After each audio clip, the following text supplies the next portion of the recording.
So now let's see how we can work around with sequence inside of Blender.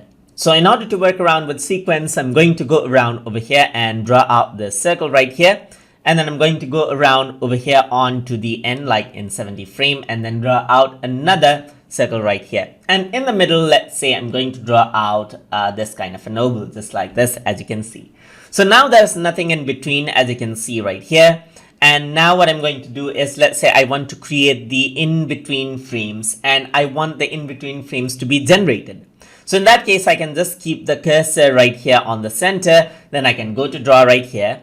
And in interpolate, you can see sequence is an option. Simply click on sequence, and what happens is that it generates out the in-between frames between the keyframes over here where the cursor is in. So if I were to play this, you can see that this is how it actually looks.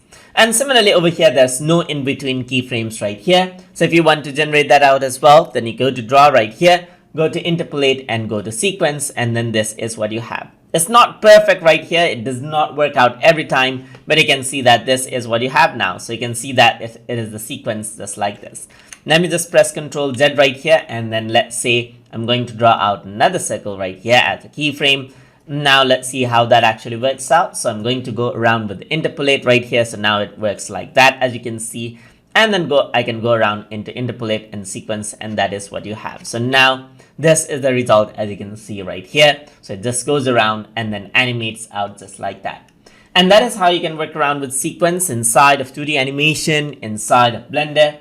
So I hope you guys learned something as always. And as always, please like, comment, share, and subscribe.